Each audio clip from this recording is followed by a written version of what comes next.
क्योंकि ये टेस्टिमनी सुन के मुझे मेरी याद आती। रोजे भी रखता था, फ्रस्ट्रेटेड भी रहता था, मालूम था मेरा काम नहीं होगा, अंदर से ऐसा लगता नहीं होगा, लेकिन फिर भी रखता था, मेहनत करता जाता था। और जिस वक्त आपको लगता है कि आपकी बस हो गई, जीसस क्राइस्ट उस सीन में जरूर आते हैं।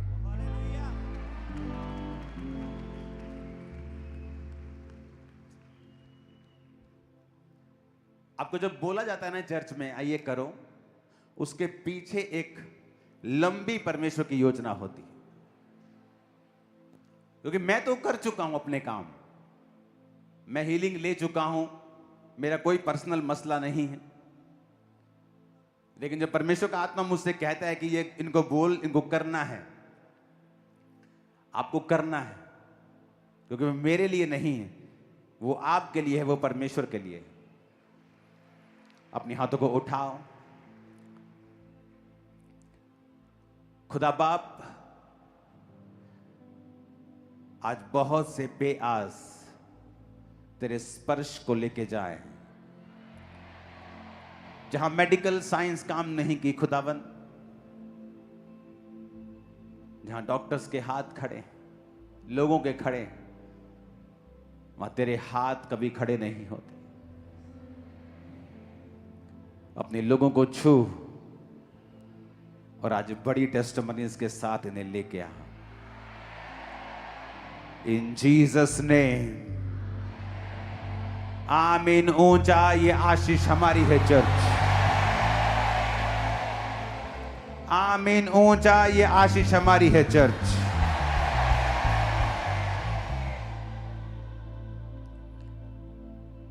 एक मैसेज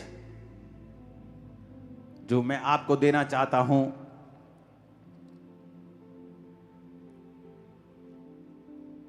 एक प्रोफेटिक जो दुनिया में हो रहा है, जो आपको 9 साल पहले बता दिया गया था, नाम लेकर कि ये देशों की फाइट होगी, चीजें खराब होंगी,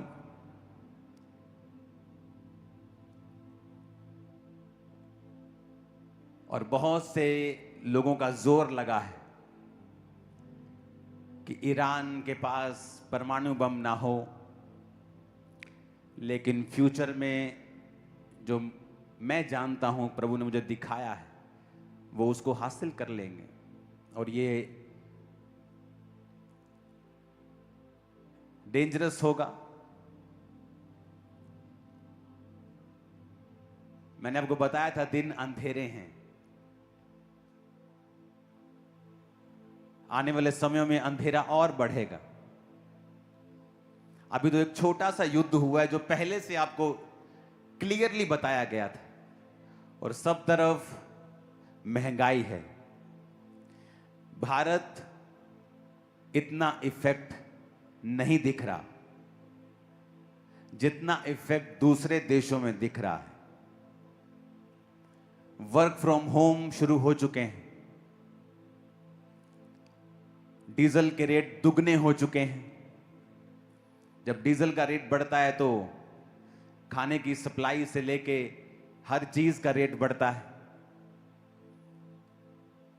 आने वाले समयों में जो फॉरेनर्स हैं वो इतना इकोनॉमिक प्रेशर के नीचे होंगे कि फ्यूचर में जो सरकारें हैं, फॉरेन, खासकर जो फॉरेनर्स हैं और खासकर जो गोरे लोग हैं, उनकी सरकारों को एक स्पेशल लोन अपने लोगों को देना पड़ेगा फ्यूचर में। नहीं तो जो लोग हैं, जो मैं देख रहा हूं, फ्यूचर में सरवाइव नहीं कर पाएंगे। वो ग्रोसरीज नहीं खरीद पाएंगे, रेंट पे नहीं कर पाएंगे।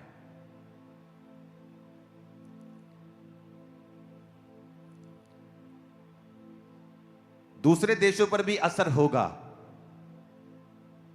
पर जिन देशों के बारे में बात कर रहा हूं उन पे असर वो बहुत ज्यादा होगा।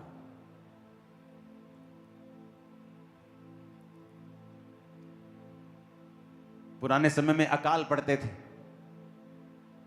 वो अलग होते थे। आज अकाल नहीं पड़ सकते। क्यों? अगर बारिश का पानी नहीं है तो जमीन से पानी निकाल लेते हैं लोग। लेकिन आज यही अकाल है। ये परिस्थितियां ही अकाल के जैसी चीजों को पैदा कर रही हैं। और सरकारों को स्पेशल लोन अपनी पब्लिक को देने होंगे, क्योंकि वो देख रही हैं वो सरवाइव नहीं कर पाएंगे।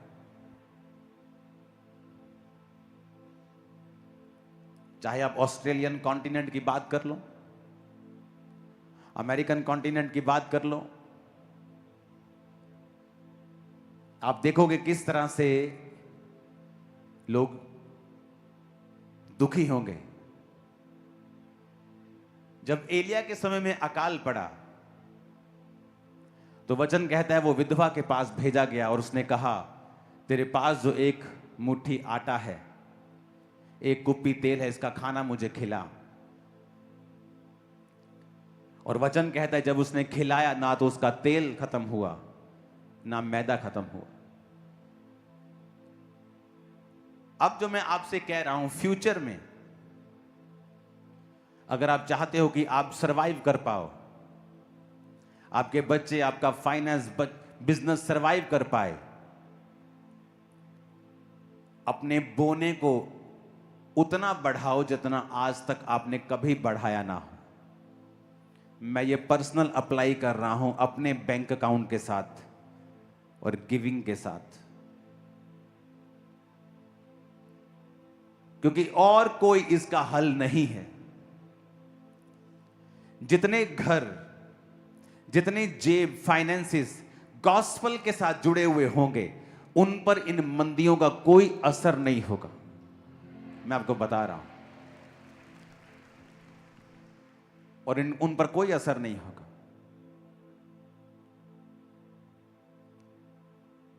ये बातें सुनने में कई बार लगता है कि क्या है, क्या आपको कोई पर्सनल बेनिफिट चाहिए? नहीं, क्योंकि आपकी ऑफरिंग मैं देखता भी नहीं हूं। जिन लोगों को मेरी पर्सनल ब्लेसिंग से प्रॉब्लम है, उनको रहे प्रॉब्लम, लेकिन वो ब्लेसिंग आपके चर्च के पैसे से मेरे पास नहीं आती। इसलिए अगर आप बो रहे हैं तो मैं भी बो रहा हूं, लेकिन इसके अलावा और कोई तरीका नहीं है फ्यूचर के लिए तैयार होने का। फास्टिंग करनी है, 40 फास्ट करनी है।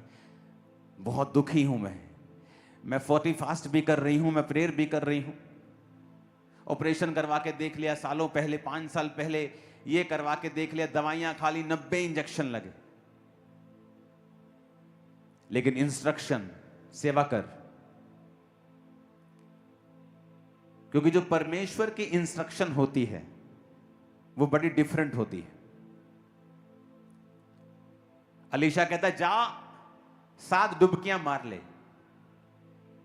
वो नाराज हो गया, कहता मैंने तो ये स्टोरी सुनी है कि मैन ऑफ गॉड बाहर आके हाथ रखेंगे सिर के ऊपर, पर ये तो मिले भी नहीं, हेलो हाय भी नहीं की, चाय का कप नहीं पूछा, अंदर से भी खुद भी नहीं आए, किसी को भेज दिया। रास्ते में गुस्सा करके जा रहा है। उसका नौकर समझदार था, कहता अगर कोई तुझे वो बड़ी कठिन बात कहता तू ना करता? तो उसने कहा ही क्या है, 7 डुबकियां मारनी है, मार लेते हैं, क्या जाता है। और 7 डुबकी जब 7वीं लगी तो बच्चे के जैसा शरीर हो गया। वापिस आया, भागा, ये भेंट ले ले, ये ले ले। उसने कहा नहीं,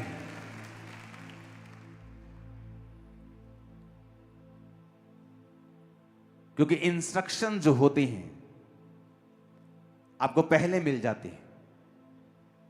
एक समय था आप चर्च अटेंड नहीं करते, प्रार्थना थोड़ा बहुत नहीं करते थे, चलता था। एक समय आ गया कोविड के टाइम कि आपको पूरी तरह से परमेश्वर में जुड़ना है।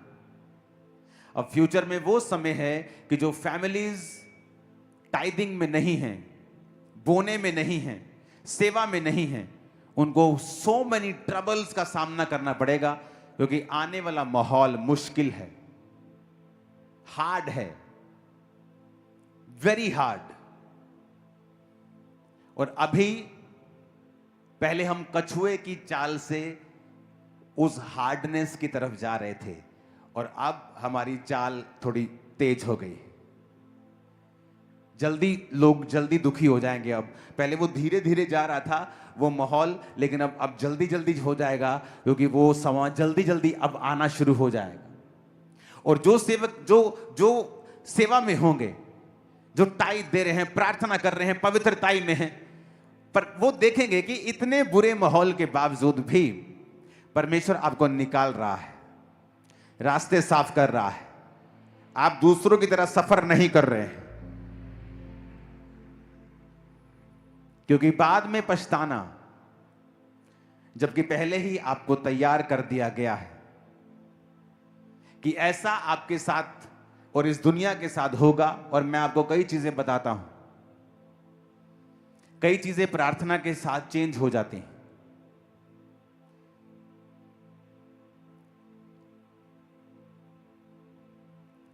कई चीजें, जिस तरह 15 साल की उम्र का बढ़ना हिजकिय्याह को अगर आप पढ़ते हैं, लेकिन कई चीजें प्रार्थना के साथ चेंज नहीं होती। और मैं उन चीजों की बात कर रहा हूं जो प्रार्थना के साथ चेंज नहीं होगी। तो आपको स्पिरिचुअल होना पड़ेगा फ्यूचर को सरवाइव करने के लिए।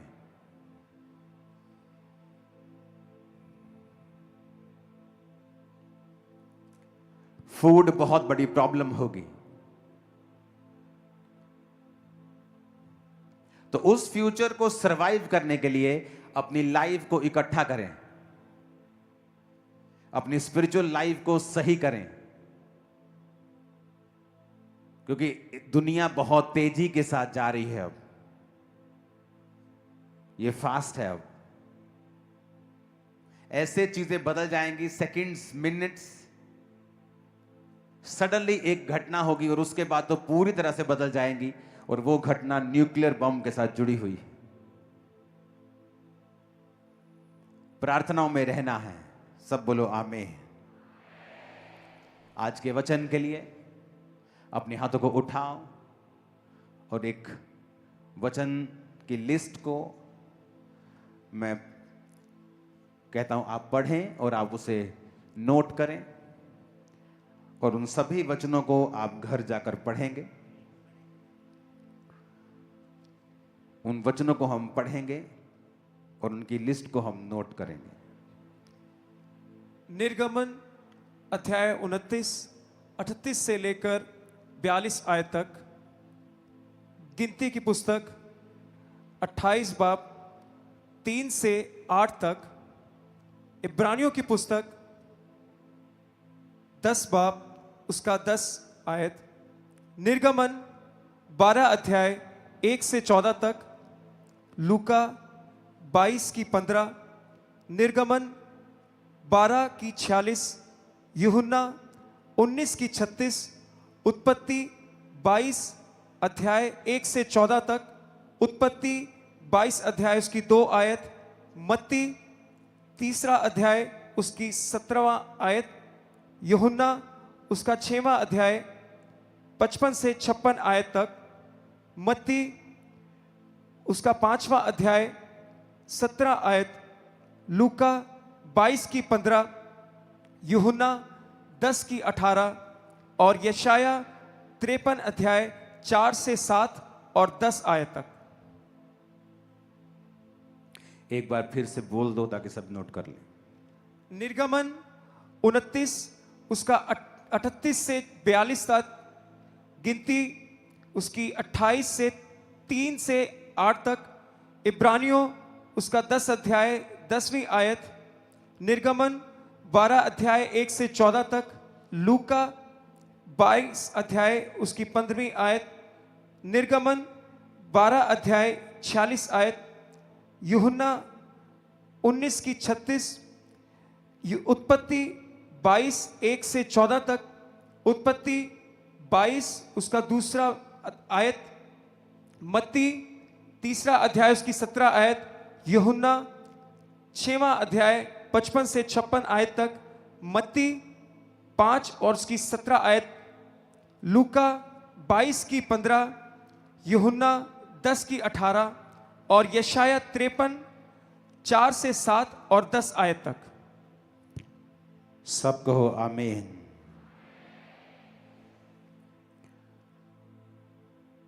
लूका 22 उसकी 15 को हम पढ़ेंगे। यीशु ने उनसे कहा, मुझे बड़ी लालसा थी कि दुख भोगने से पहले ये फसह मैं तुम्हारे साथ खाऊं।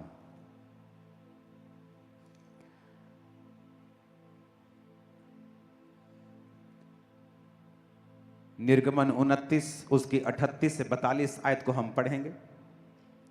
इसमें लिखा है, पुराने नियम में परमेश्वर ने एक वचन दिया था कि जो वेदी पर तुझे नित्य चढ़ाना होगा वो ये है, प्रतिदिन एक एक वर्ष के 2 भेड़ के बच्चे, एक के भेड़ के बच्चे को भोर के समय और दूसरे को गोधूली के समय चढ़ाना। पहले भेड़ के बच्चे को संगहीन की चौथाई कूट के निकाले हुए तेल से सना हुआ एपा का 10वां भाग मैदे के साथ और अर्ध के लिए हीन की चौथाई दाख मधु के साथ चढ़ाना। तो पुराने नियम में परमेश्वर ने कहा था, जब तुम भेड़ के बच्चे को चढ़ाना तो उसको मैदे के साथ चढ़ाना और दाख मधु या दाख रस आप बोल सकते हैं उसके साथ चढ़ाना। तो वचन कहता है कि जीसस क्राइस्ट जब चेलों के साथ बैठे थे तो क्या दिया था चेलों को? रोटी यानी मैदा, प्याला यानी दाख रस, और भेड़ परमेश्वर खुद थे। वचन कहता है कि जब परमेश्वर ने कहा कि मैं भविष्यद्वक्ताओं की पुस्तक को लोप करने नहीं आया। अगर आपको आज का वचन समझना है तो आपको इसे घर जाकर इनकी आयतें भी पढ़नी होंगी। यीशु मसीह ने कहा था मत्ती 5:17 में, ये ना समझ में व्यवस्था या भविष्यद्वक्ताओं की पुस्तकों को लोप करने आया हूं, मैं वरन इनको पूरा करने आया हूं। तो एक भेड़ को जब चढ़ाना है तो मैदे के साथ और दाख रस के साथ, और इसीलिए जीसस क्राइस्ट ने उस मेज के ऊपर, वो भेड़ खुद था और मैदा लिया और दाख रस लिया और लिखा एक ही बार सबके लिए अपने आप को कुर्बान कर दिया। सब बोलो आमीन। और इसलिए जीसस ने कहा था, ये लो मेरा लहू, ये दाख रस लो, ये मेरा लहू है, ये लो रोटी, ये मेरा शरीर है जो तुम्हारे लिए तोड़ा जाता है। अगर आप पुराने नियम में देखें तो परमेश्वर ने एक एक वचन को पूरा किया, बल्कि उसे ओवरलुक नहीं किया, उसे मिटाया नहीं, वरन उसे पूरा किया। वचन कहता है कि जब अब्राहम को परमेश्वर ने कहा, जाओ और अपने बेटे को कुर्बान होने के लिए चढ़ा दे, तो वचन कहता है कि अब्राहम, उत्पत्ति 22 उसकी 6 आयत को हम पढ़ेंगे।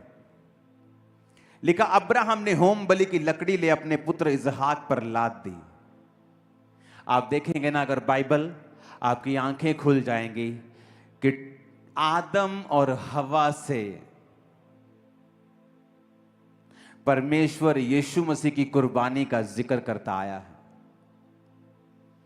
आज आप दुनिया को देखो, ऐसी बीमारियां, ऐसे डिप्रेशन मिलेंगे जो पहले कभी नहीं थे, क्योंकि पाप में हम आगे बढ़ गए हैं। पाप करने के लिए कहीं जाने की जरूरत नहीं, आपका मोबाइल बड़े से बड़ा पाप आपको करवा सकता है। और जब आदम और हवा ने पाप किया तो परमेश्वर ने चमड़े के अंग रखे बनाकर उनके अंगों के ऊपर लपेट कर उनके नंगेपन को दूर किया। वो चमड़ा कहां से आया? क्योंकि एक भेड़ कुर्बान की गई थी।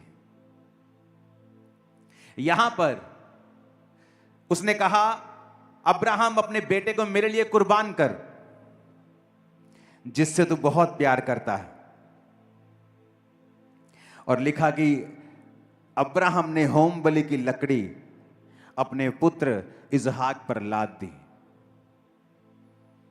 क्यों लादी उसने लकड़ी इसहाक के ऊपर? गधे के साथ क्यों नहीं चला गया वो? क्योंकि जब उसने इसहाक के ऊपर लकड़ी को लादा, तो ये एक भविष्यवाणी थी कि यीशु मसीह के ऊपर भी लकड़ी को लादा जाएगा। जिस तरह इब्राहिम का बेटा इसहाक कुर्बान होने जा रहा है, बाप का बेटा कुर्बान होने के लिए जाएगा।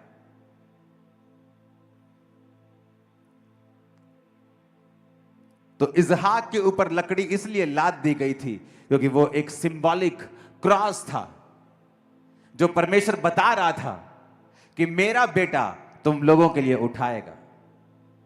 ऊंची आवाज में को हालेलुया। अगर आप देखेंगे तो उसके बाद जब भेड़ नहीं थी तो उसके पुत्र ने पूछा कि भेड़ कहां है? लकड़ी तो मेरे पे लाद दी, छुरी ले ली, आग ले ली है, पर भेड़ कहां है? तो अब्राहम ने कहा था 8 आयत में, हे मेरे पुत्र, परमेश्वर होम बलि की भेड़ का उपाय आप भी करेगा। यानी परमेश्वर खुद इस जगत के लिए खुद एक भेड़ को भेजेगा, एक लैम्ब को भेजेगा, एक मेमने को भेजेगा जो आपके लिए कुर्बान होगा। आप बाइबल की पहली आयत को खोल लीजिए, आपको वहां भी जीसस क्राइस्ट मिलेंगे।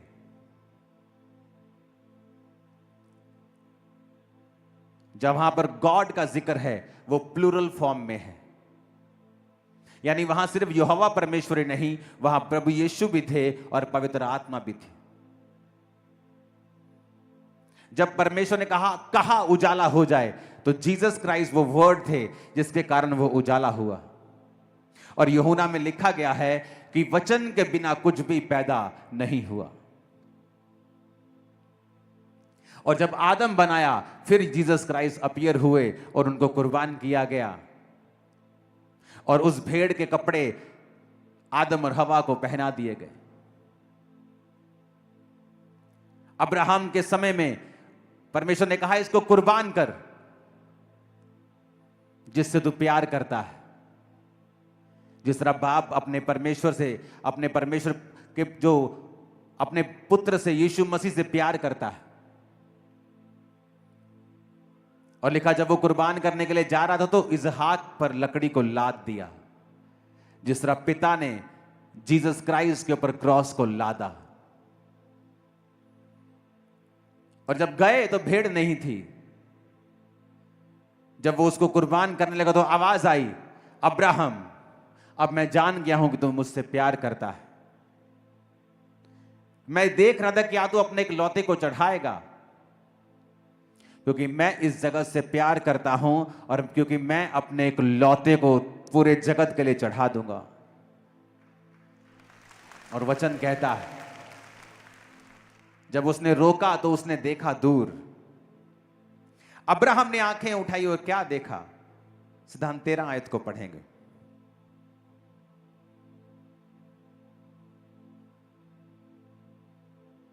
उत्पत्ति 22 उसकी 13।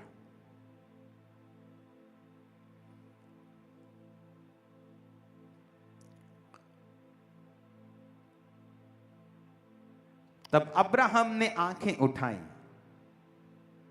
और क्या देखा कि उसके पीछे एक मेढ़ा अपने सींगों से एक झाड़ी में फंसा हुआ, एक झाड़ियों में फंसा हुआ, जो कंटीली झाड़ियां होती हैं। यह भी एक प्रोफेसी थी कि वो मेमना झाड़ियों में फंसेगा और सिर पर कांटों के ताज को डालेगा। अगर आप बाइबल को पढ़ेंगे ना, आपकी आंखें खुल जाएंगी। एवरीवेयर ये जीसस के बारे में बता रही।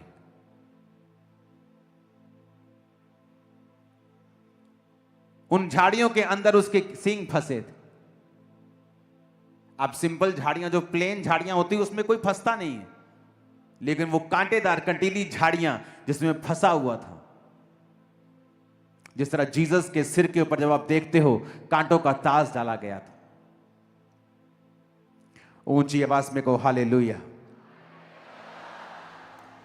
ये एक मैसेज था कि एक लौता बेटा, जिस तरह तूने चढ़ाया, मैं जान गया हूं तुम मुझसे प्यार करता है।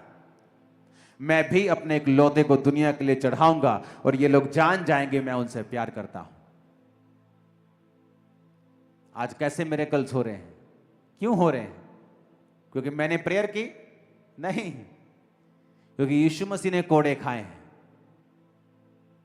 कांटों का ताज पहना है, कुर्बान हुआ है। ऊंची आवाज में कहो हालेलुया। जबकि उस भेड़ को मैदे के साथ और दाखरस के साथ चढ़ाना था, तो इसलिए परमेश्वर ने एक हाथ में रोटी ली और एक हाथ में दाखरस लिया। वो तो दिखा रहा था कि शुरू से जो पिता तुमको करने के लिए कह रहा था उसमें मैं था। अब तुम्हें भेड़ों को कुर्बान करने की जरूरत नहीं, अब मैं आ गया हूं। अब एक ही बार के लिए मैं कुर्बान होऊंगा और सबके लिए कुर्बान होऊंगा। तुम्हारी पाप बलि भी मैं हूं, तुम्हारी होम बलि भी मैं हूं, तुम्हारी मेल बलि भी मैं हूं। सब तरह की बलियों को मेरे अंदर तुम देखो और अब मैं तुम्हारे लिए कुर्बान होगा। और जो कोई इस कुर्बानी को स्वीकार करेगा उसके पाप माफ होंगे और उसका शरीर चंगा होगा। और पाप सबसे बड़ी बीमारी है इस दुनिया की राइट नाउ, पहले भी थी। ऊंची आवाज में कहो हालेलुया। अगर आप बाइबल को पढ़ेंगे, निर्गमन 12 उसकी 1 से 14 आयत को, तो परमेश्वर ने उसमें भी जब इजरायलियों को छुड़ाना था तो कहा था, तुम जब भेड़ को खाओगे, मेमने को खाओगे, तो उसी रात मैं तुम्हें आजाद कर दूंगा। निर्गमन 12 उसकी 1 से 13 आयत। फिर यहोवा ने मिस्र देश में मूसा और हारून से कहा, यह महीना तुम लोगों के लिए आरंभ का ठहरे, अर्थात वर्ष का पहला महीना यही ठहरे। अब देखो, जब परमेश्वर ने लैम्ब को कुर्बान करना था तो परमेश्वर ने कहा मैं अब रीसेट कर रहा हूं। यह इतना इंपॉर्टेंट है कि तुम्हारा कैलेंडर ही मैंने चेंज कर दिया है। क्योंकि यहोवा पिता के दिमाग में 2 ही चीजें थी, एक आप और एक यीशु मसीह।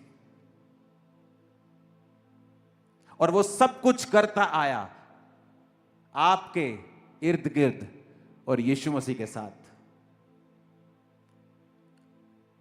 यीशु मसीह 2000 साल पहले आए, लेकिन अगर आप बाइबल में पढ़ेंगे वो पहली लाइन से आपको वहां मिलेंगे। पढ़ेंगे उसको। फिर यहोवा ने मिस्र देश में मूसा और हारून से कहा, यह महीना तुम लोगों के लिए आरंभ का ठहरे। Calendar change. अपने पड़ोसी को बोलो कैलेंडर चेंज हो गया। ऊंची आवाज में कहो, बोलो कैलेंडर चेंज। क्योंकि यह बहुत इंपॉर्टेंट एक घटना थी। आमीन। बोलो कैलेंडर चेंज हो गया। पढ़ेंगे आगे। अर्थात वर्ष का पहला महीना यही ठहरे। इज़राइल की सारी मंडली से इस प्रकार कहो, इसी महीने के 10वें दिन को तुम अपने अपने पितरों के घरानों के अनुसार घराने पीछे एक एक मेमना ले रखो। और यदि किसी घराने में एक मेमने के खाने के लिए मनुष्य कम हो, तो वह अपने सबसे निकट रहने वाले पड़ोसी के साथ प्राणियों की गिनती के अनुसार एक मेमना ले रखें। और तुम हर एक के खाने के अनुसार मेमने का हिसाब करना। तुम्हारा मेमना निर्दोष और 1 वर्ष का नर हो, और उसे चाहे भेड़ों में से लेना चाहे बकरियों में से, और इस महीने के 14वें दिन तक उसे रख छोड़ना। और उस दिन गोधूली के उसने कहा तुम्हारा मेमना निर्दोष हो। और वचन कहता है कि जीसस क्राइस्ट निष्कलंक मेमना था परमेश्वर का। और जहां जहां यीशु मसीह का जिक्र आएगा वहां आपको छुटकारा दिखेगा, आस दिखेगी, अंधे को आंखें दिखेंगी। और परमेश्वर ने कहा, आगे पढ़ेंगे, तब वे उसके लहू में से कुछ लेकर जिन घरों में मेमने को खाएंगे उनके द्वार के दोनों अलंगों और चौखट के सिर पर लगाएं, और वे उसके कहता सिर्फ उसे कुर्बान ही नहीं करना है, उसके लहू को अप्लाई करना है। सिर्फ कुर्बान नहीं करना कि गला काटा खत्म, कहता उसका लहू लेना है और अपने द्वारों के ऊपर लगाना है। कि जीसस की कुर्बानी को सिर्फ देखना ही नहीं है, उसे पर्सनलाइज करना है, उसके लहू को अपने जीवन पे लगाना है, स्वीकार करना है, अपने पापों की क्षमा को मांगना है। हां, और वे उसके मांस को उसी रात आग में भूंजकर अखमीरी रोटी और कड़वे साग पात के साथ खाएं। कड़वे साग पात के साथ खाना है। वो सताव कड़वा साग पात है। जब तुम यीशु को मानते हो, वो बाप जब गाली देता है वो कड़वा साग पात है। जब सरपंच बोलता है भैन जी ब्याह ते नहीं होना, असी भांडे वखरे कर देने, इथों भांडे भी नहीं मिलने, ये कड़वा साग पात है। अगर जीसस को खाना है तो कड़वे साग पात के साथ खाना। अगर कड़वे साग पात के साथ नहीं खाओगे तो तुमने वचन तोड़ा है ना जी। अं तो बहुत चलाक हाँ, साडे तो पिंड च पता ही नहीं लगता ही यीशु नूं मनदे आ, अं विरोध नहीं होन देईदा अपना, अं दसदे ही वांडे चलने, अं तो मासी को चलने, भूआ को चलने, अं हिसाब ना चलीदा, दिमाग बहुत है साडे च। और परमेश्वर ने कहा जब तुम मेमने को खाना तो कड़वा साग पात लेकर खाना, आग में भूज कर खाना, और लिखा उसकी हड्डी ना तोड़ना। अगर आप इसकी 46 आयत को जाएंगे तो कहता बलि पशु की कोई हड्डी मत तोड़ना। और अगर आप देखेंगे तो जीसस क्राइस्ट की कोई भी हड्डी तोड़ी नहीं गई थी। आपको पता जब क्रूस पे चढ़ाते थे तो वो व्यक्ति मर गया है कि नहीं, हमेशा उसके पैर की हड्डी को तोड़कर चेक किया जाता था। और जब भी चेक करते थे कि हड्डी मर गया बंदा कि नहीं, हड्डी तोड़ते थे पटक, अगर तो आवाज आई तो इसका मतलब अभी जिंदा है। तो जब जीसस क्राइस्ट को चेक करने लगे कि मर गया कि नहीं, उसकी हड्डी नहीं तोड़ी गई, उसके नेजे की, उसके पसली के अंदर एक भाला मारकर लहू और पानी को बाहर निकाला गया था। और यह भी प्रोफेसी थी कि बलि पशु की कोई भी हड्डी ना तोड़ना। और जब जीसस की हड्डी नहीं टूटी, वहां तोड़ सकते थे, कोई रूल थोड़ी था, पर यह साबित करता है एक अन्य जाति के हाथों भविष्यवाणी पूरी करवाना कि मेरे बाप, मेरे परमेश्वर के पास इस पृथ्वी का पूरा अधिकार है, वो अन्य जातियों को भी अपने अधिकार में रखता है। हड्डी नहीं टूटी, कहता बलि पशु की कोई भी हड्डी ना तोड़ना।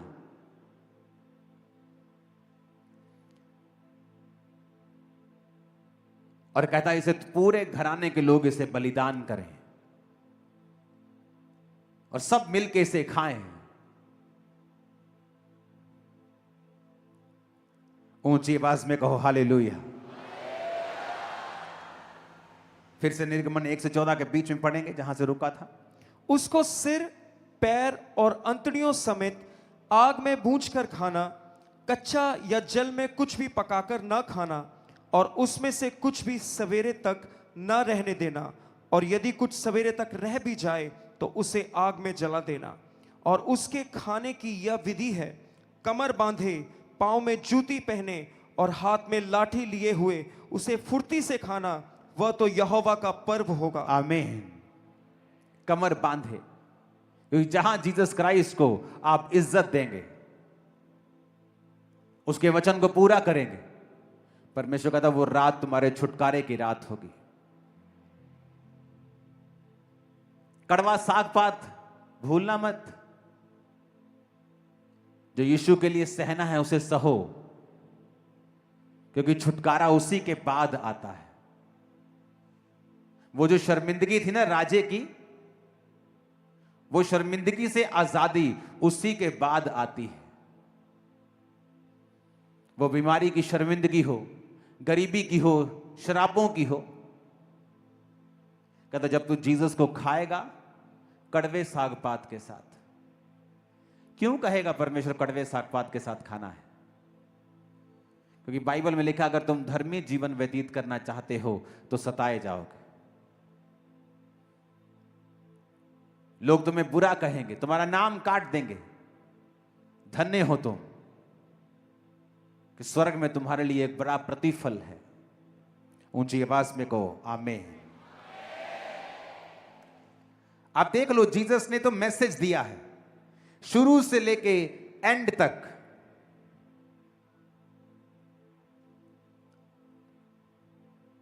कि मैं ही हूं शुरू से, बीच में, 2000 साल पहले और अब भी मैं ही हूं।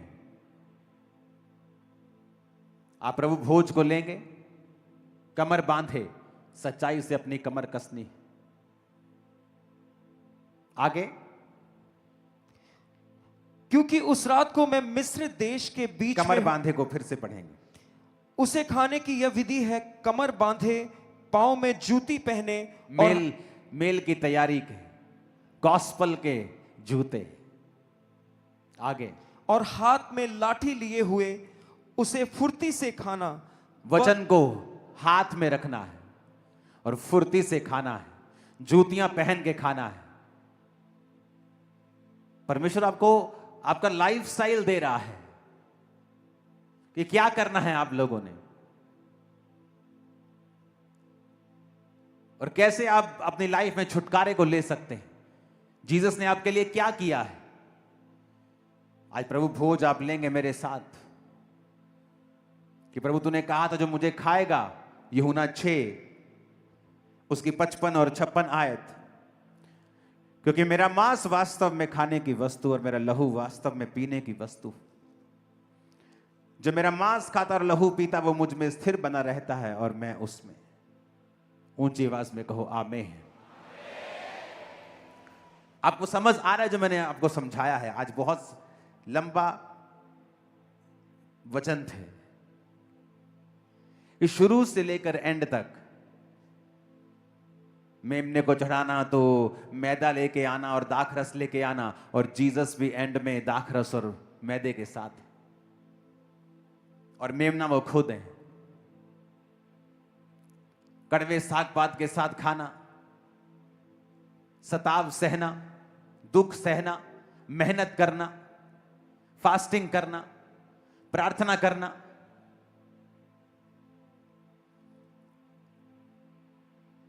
इसहाक के ऊपर लकड़ी को लादना, क्रॉस को लादना, मेमने का उस झाड़ी में फंसे होना, जीसस क्राइस्ट का उस कीलों के ताज को पहनना, फिर उस मेमने का कुर्बान करना, यानी जीसस का कुर्बान होना।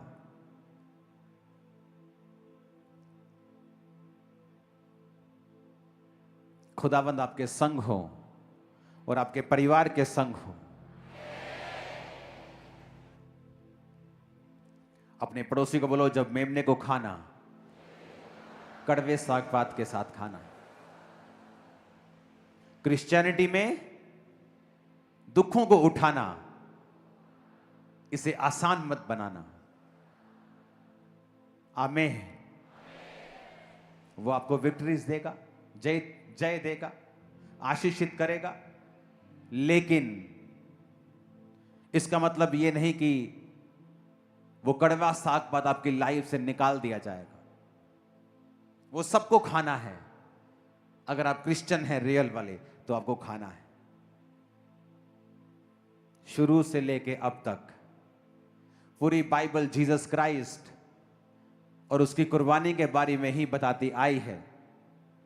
वो चाहे आदम हवा में हो, अब्राहम के टाइम हो, पुराने नियम में हो,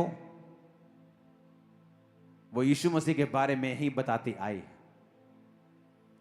जो लोग आज प्रभु यीशु मसीह को ग्रहण करते हैं, उसके लहू से अपने पापों को धोते हैं, उसको अपना उद्धारकर्ता ग्रहण करते हैं, फिर उस मेमने को खाते हैं, आप वो जीवन जियोगे जो आपके वंशों ने नहीं जिया है। वो छुटकारा होगा जो लोग चाहते हैं लेकिन पास नहीं, आपके पास होगा। आमीन, आमीन।